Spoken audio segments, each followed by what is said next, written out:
This is my cell phone. Mr. Killoy, it scans my fingerprint each time I go to unlock it. Is this a weapon? No, ma'am. Can this fire bullets that shred people's vital organs? This phone? No, Congresswoman, it can't. Then why should this device require more steps to operate than your company's firearms, which have been used in accidental shootings, mass shootings, and homicides? Congresswoman, respectfully, your cell phone doesn't generate internal pressures of upwards of 60,000 pounds per square inch. These fingerprint scanners are offered in some firearms. Some manufacturers sell this, and they work. Your company and Mr. Daniels' company chooses not to. Let me demonstrate again how long this takes. It's instant. It's instant when I pick up my phone. Now, she said there that it's a phone, it's not a weapon, but it also kind of was in that the pen is mightier than the sword way, because she knows how to use a prop and she knows how to make a point. There are guns that you can buy that you have biometric sensors for, fingerprints and those sorts of things. You cannot fire the gun without that. That could be, let's keep it real. That could be on every single new gun sold in America, but they don't want to do that. Why? Because it wouldn't save lives? No, they know that it would save lives.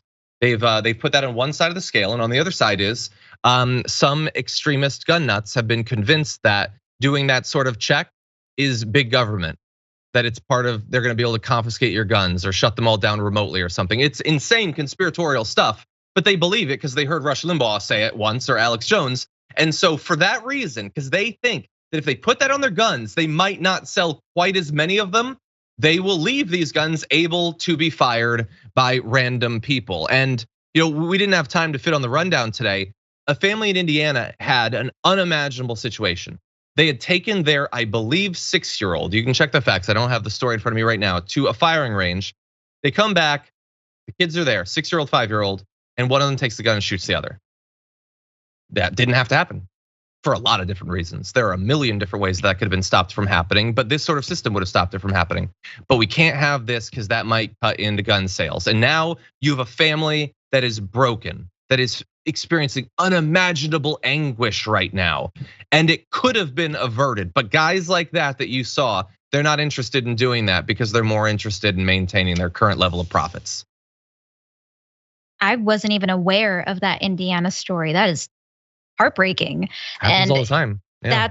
That's part of like what it comes down to. They don't want to install these extra protections when it comes to gun sales because that's the thing. It's going to hurt their sales. When you have like a for-profit motive, they're not going to do the safe thing. I hate this industry so much, and props to Katie Porter for really grilling him on that, and props to her. She did great work. That's why she's got the following that she does.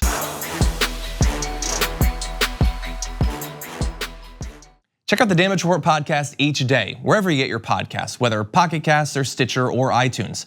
You can join me as I give you the news and stories you want, with a range of co-hosts and interview guests jumping in on the fun each day. Again, that's the Damage Report, wherever you get your podcasts. And if you get them at iTunes, don't forget to rate and review. Sometimes I'll read them live on the show.